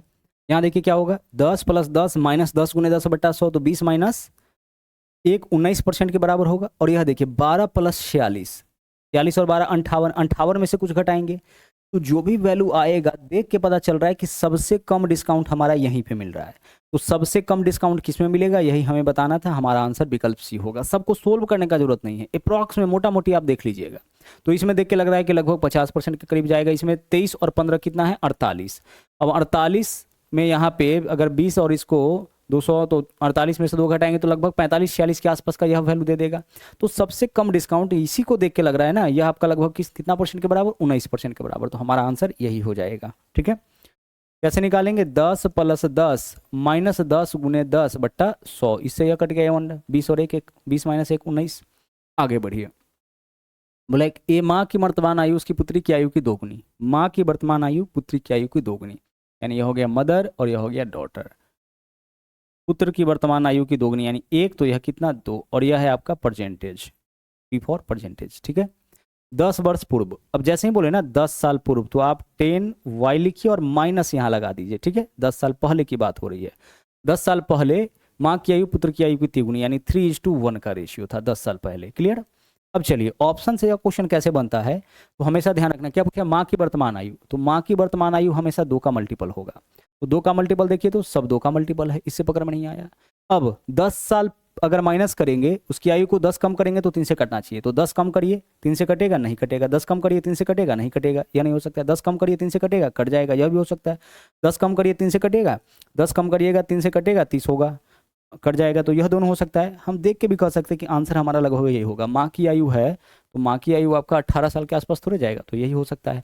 लेकिन अब हम लोग इसको सोल्व करते हैं। 2 ऑप्शन में हम लोग आके फंस गए हैं। 10 साल पहले, यानी 10 साल पहले का जो आयु होगा मदर का, वह 3 से कटना चाहिए। अब हमें बनाना होगा, तो कैसे बनाएंगे, तो ध्यान से समझिएगा। हमेशा क्या करना होता है ऐसे क्वेश्चन में, कि जब दो व्यक्ति के 2 अलग अलग समय के आयु का अनुपात दे रखा हो, तो पहले हम इसको बैलेंस करते हैं। तो बैलेंस करने का तरीका है, इसके अनुपातिक अंतर से इसमें गुना और इसके अनुपातिक अंतर से इसमें गुना। तो 3 और 1 में 2 का अंतर, 2 से इस दोनों में गुना कर दीजिए। और 2 और 1 में 1 का अंतर, इसमें 1 से गुना करना है, तो 1 से गुना करने पर मान में कोई अंतर नहीं आता है, तो छोड़ दीजिए। तो 2 से गुना करिएगा तो यह कितना हो जाएगा 4, और यह कितना हो जाएगा 2। ठीक है, 2 से गुना करिएगा तो यह क्या हो जाएगा 4, और यह आपका 2 हो जाएगा। तो डायरेक्ट हम यहाँ पे लिख लिए 4 और यहाँ पे 2, क्योंकि 2 से गुना हुआ है। क्लियर। अब चलिए, अब 2 से गुना करने पर 4:2 हुआ है, मतलब इसके मान में कोई अंतर आया नहीं है। 2 दूना 4, 2 कम 2, 2 दूना 4, 2:1 ही है, बस हमें दिखने में अलग दिख रहा है। तो करना क्या है, नीचे वाला के अनुपातिक अंतर से ऊपर वाले में, ऊपर वाले के अंतर से नीचे वाले में। तो ऊपर में 1 का अंतर था, 1 से गुना करेंगे, वैल्यू यही रह जाएगा। अब आप बताओ कि दोनों की आयु में, यह वर्तमान आयु और यह 10 साल पहले का आयु है, किसका, पुत्री का, अंतर कितना का है, 2 से 1 हो गया, अनुपात 1 का। यहाँ देख लीजिए, यहाँ जो है आपका आयु किसका है, मदर का, वर्तमान आयु, और यह 10 साल पहले का, अंतर कितना का, 4 से 3 हो गया, 1 का। यानी इन दोनों में से किसी के भी, प्रत्येक के भी वर्तमान आयु और 10 साल पहले की आयु में अनुपात 1 का अंतर, यानी अनुपात 1 जो है यही 10 साल को रिप्रेजेंट कर रहा है। इससे यह पता चला, क्योंकि अनुपात में देख लीजिए, वर्तमान आयु और 10 साल पहले की आयु में 1 का अंतर ना, जबकि वास्तव में 10, तो अनुपात 1 ही 10 के बराबर यहाँ चल रहा होगा। बोला माँ की वर्तमान आयु, तो माँ की वर्तमान आयु कहाँ से निकलेगा, यहाँ से। तो अनुपात 1 का मान 10, तो 4 का मान 10, चौके 40 वर्ष हो जाएगा। यही हमें बताना था। अगर इसका पूछता तो 10 दूना 20 वर्ष हो जाता। क्लियर। तो हमें बताना था माता की आयु वर्तमान वाला 30 वर्ष हो जाएगा। दिए गए आंकड़ों का माध्यिका माध्यिका निकालने के लिए क्या करते हैं, मीडियन के लिए हम लोग संख्याओं को आरोही क्रम में सजाते हैं। तो सबसे छोटा संख्या कौन है, 6 है, उसके बाद कौन है 8 है, फिर क्या है 9 है, फिर क्या है 11, फिर 16 और फिर 22। आरोही क्रम में सजा लीजिए। सजाने के बाद क्या करना है, असेंडिंग ऑर्डर में। अब सजाने के बाद बीच का संख्या खोजिए, बीच का जो संख्या होगा वही माध्यिका। तो बीच में देख लीजिए, यहाँ पे बीच में इस बार 2 संख्या मिल गया हमें। 2 संख्या कब मिलता है, जब नंबर ऑफ डाटा इवन होता है। जैसे मान लीजिए ए बी और सी 3 नंबर है, तो बीच में 1 नंबर सी मिल जाए, बी मिल जाएगा। लेकिन a b c d 4 number है, तो बीच में अब आपको 2 2 नंबर दिखेगा। बीच में ना बी है ना सी है, दोनों है, तो बी प्लस सी बटा 2 कर लेते हैं हम लोग। तो नंबर जो आपका बीच में 2 संख्या तब मिलता है जब नंबर ऑफ डाटा इवन होता है, यानी 4 संख्या हो, 8 संख्या हो, 6 संख्या हो, 12 संख्या हो, तो बीच में 2 मिलेगा। लेकिन 3 संख्या हो, 5 संख्या हो, 7 संख्या हो, 9 संख्या, 11 संख्या, तो बीच में 1 मिलेगा। तो यहाँ कितना संख्या है आपका, 3 और 3 6, तो बीच में 2 संख्या मिलेगा। बीच का जो दोनों संख्या उसको जोड़ करके 2 से भाग कर लीजिए, बस यही माध्यिका हो गया। 11 9 20 बट्टा 2 कितना 10। और अगर बीच में 1 संख्या मिलता तो वही संख्या आपका आंसर होगा। बीच में 1 संख्या तो वही आंसर, बीच में 2 मिलेगा तो दोनों को जोड़ करके 2 से भाग। आगे यहाँ देखिए x का वैल्यू 3 प्लस रूट 8 है, तो हमें इसका मान बताना है। अब ध्यान से समझिएगा, x का मान क्या दिया क्वेश्चन में, x का मान है 3 प्लस रूट 8। रूट 8 के लिए 2 रूट 2 लिख दे तो कोई दिक्कत, आप बोलेगा सर कोई दिक्कत नहीं। रूट 8 है ना, तो 4 गुना 2 ही तो होता है 8। 4 रूट के भीतर है, बाहर निकलेगा तो 2, तो 2 रूट 2 हो जाएगा। हाँ सर हो जाएगा। तो x का मान इतना है। अब समझिएगा, x का मान इतना है ना, तो रूट x का मान क्या होगा, यहां भी रूट लगा दीजिए। x का मान पता है, रूट x का मान पूछेगा, x का मान हमें पता है 16। अब बताइए रूट x का मान क्या होगा, आप बोलिएगा सर रूट 16 हो जाएगा। कितना हो जाएगा 4। समझ रहे हैं, तो x का मान इतना, तो रूट x, तो इधर रूट लगा, इधर रूट लगा दीजिए। अच्छा इसका रूट करने आता है आपको, सर इंडिसेज में यह पढ़ना है। इस प्रकार का जब भी कोई व्यंजक रहे ना इस फॉर्म में, तो इसका रूट तभी निकलता है जब छोटका रूट के बाहर में 2 रहे। तो छोटका रूट के बाहर में 2 है, कैसे निकलेगा, तो ऐसा नंबर चुनिए जिसको गुना करने पर 2 और जोड़ने पर 3 आ जाए।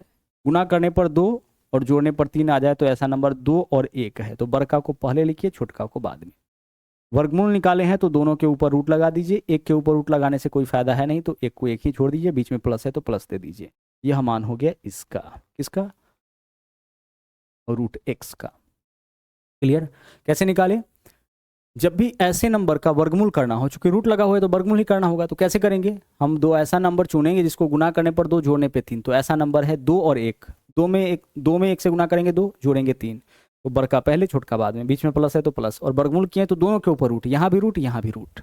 अब एक के ऊपर रूट लगाने से तो फायदा है नहीं, एक तो एक ही रहेगा। तो यह मान हो गया आपका किसका, यह मान हो गया x, रूट x का। अब अगर आपसे पूछे 1/√x का मान क्या होगा, तो आप क्या देखिए कि इन दोनों में अंतर 1 का है, हाँ है, तो केवल बीच का चिन्ह बदल दीजिए, यानी √2 - 1। आप बोलेगा हुआ क्या, यह हुआ है परिमेयकरण, 1/√x, तो रूट x का मान √2 + 1 है। जब आप इसका परिमेयकरण करते हैं, कंजुगेट से गुना करते हैं, तो नीचे से ऊपर जाएगा तो बीच का साइन चेंज, बट्टा में दोनों के वर्गों का अंतर होता है, यानी यही रह जाएगा। तो हमें यहाँ पे 2 बात समझ में आया, रूट x का मान हम निकाल लिए। अब 1/√x का मान कैसे निकलेगा, तो केवल इसके बीच का चिन्ह बदलिए, कब, जब इन दोनों में 1 का अंतर हो, और अगर अंतर ज्यादा हो तो इसके अंतर से बस भाग कर लीजिए। अब आप बताओ कि रूट x का मान पता है, 1/√x का मान पता है, तो क्या आप इसका मान नहीं निकाल सकते हैं, बिल्कुल निकाल सकते हैं। हमें किसका मान निकालना है, हमें मान निकालना है रूट x - 1/√x का, ठीक है। जिसको घटाना होता है ना उसका चिन्ह बदलते हैं। तो पहले रूट x का मान बताइए क्या होगा, आप बोलिएगा सर √2 + 1। इसमें से 1/√x का मान घटाना है, यानी इसको घटाना है, तो इसका चिन्ह बदलिए, √2 प्लस में है तो √2 माइनस में, और 1 माइनस में है तो 1 प्लस में। जिसको भी जब भी व्यंजक घटाना होना, जैसे a - b घटाना है x में से, तो x में से अगर a - b घटाना होगा तो क्या करेंगे, हम लिखेंगे x, यहाँ -a, और यहाँ माइनस माइनस क्या हो जाता है, प्लस हो जाता है। तो डायरेक्ट नहीं कर सकते हैं, x a - b घटाना है तो a माइनस में और b प्लस में, चिन्ह बदल दीजिए बस, प्लस का √2 माइनस का √2 कैंसिल, 1 और 1 कितना 2। आपके क्वेश्चन का आंसर यहाँ पे 2 हो गया, यानी कि विकल्प बी आपका सही आंसर। विकल्प बी क्या हो रहा है आपका यहाँ पे सही आंसर हो जाएगा। आगे बढ़िए, अगला सवाल देख लीजिए। PQR टाइप की प्रत्येक वस्तु का मूल्य 280, 185, 105। योगेश के पास प्रत्येक टाइप की 4, 2, 5 के अनुपात में वस्तु है। देखिए प्रत्येक टाइप का वस्तु किस रेशियो में है, 4, 2 और 5। देखिए 4, 2 और 5, प्रत्येक टाइप के वस्तु का यही प्रकार है। अब इसका रेट क्या दिया है, देखिए यहाँ पे तो बोला है कि पी क्यू आर 3 टाइप का वस्तु है। कितने टाइप का? पी क्यू आर, और इसकी संख्या का यह वाला रेशियो है। इसका रेट क्या दिया है? तो पी टाइप का जो वस्तु है उसका रेट है 280। तो पी टाइप के वस्तु का कुल प्राइस 2 गुना 80 हो जाएगा। आप बोलेगा हाँ सर हो जाएगा, यानी कितना हो जाएगा? पी टाइप के वस्तु का प्राइस कितना है? 280 रुपया प्रति वस्तु। तो 4 वस्तु का 280 गुने 4, 28 चौके 112 होता है, 1120 हो जाएगा। यह 4 वस्तु का कीमत। ठीक है, आगे देखिए। क्यू टाइप के वस्तु का प्राइस 185 रुपया पर वस्तु है। तो 2 वस्तु का कीमत 185 गुना 2, तो 5 दूना 10, 0 हासिल 1, 18 दूना 36 और 1 37, 370 हो जाएगा ना। 180 का डबल 360, 5 का डबल 10, 370 हो गया। आर टाइप के प्रत्येक वस्तु का कीमत कितना है? 105। तो 5 वस्तु का कीमत कितना हो जाएगा? 525 हो जाएगा। समझ पा रहे हैं यह बात? पी क्यू आर टाइप की प्रत्येक वस्तु का मूल्य 280, 185, 105 है प्रत्येक वस्तु का, और प्रत्येक टाइप के वस्तु की संख्या में 4, 2 और 5 का अनुपात है। तो आप बताइए कि पी टाइप के वस्तु का कीमत 280 है, तो 4 वस्तु का कीमत 1120 नहीं होगा? क्यू टाइप के वस्तु प्रत्येक वस्तु का कीमत आपका 185 है, 2 वस्तु है तो कीमत 370 होगा, और आर टाइप का प्रत्येक वस्तु 5 है और कीमत प्रत्येक का 105, तो 105 गुने 5 हो जाएगा। यहाँ देखिए बोला है कुल जो है 8060 रुपए। कुल लागत कितना है सभी टाइप के वस्तु का? 8060। अनुपात में बता दीजिए कुल लागत कितना, तो सबको जोड़ लीजिए। जोड़िए, यहाँ पे 0 + 0 + 5 यहाँ पे हो जाएगा आपका 5। अब दहाई अंक को जोड़िए, 2 और 7 9, 2 11, 1 हासिल 1, 11 1 12, 12 3 15, 15 5 20, यहाँ पे हो गया 2015। सभी प्रकार के वस्तु का कुल मूल्य 8060। अनुपात में देखिए, अनुपात में सभी प्रकार के वस्तु का कुल मूल्य कितना? इतना। तो ये हो गया अनुपात 1 का मान। हमें क्या निकालना है? क्यू टाइप के वस्तु की संख्या। तो क्यू टाइप का वस्तु कितना था अनुपात में? अनुपात 2, यानी अनुपात 2 का मान 2 से गुना करिए, यह आंसर। इसको देख के लग रहा है कि यह 4 गुना है ना। 2015 चौके 8060, तो 4 दूना कितना हो जाएगा? 8। आपके क्वेश्चन का आंसर यही 8 हो गया। क्लियर?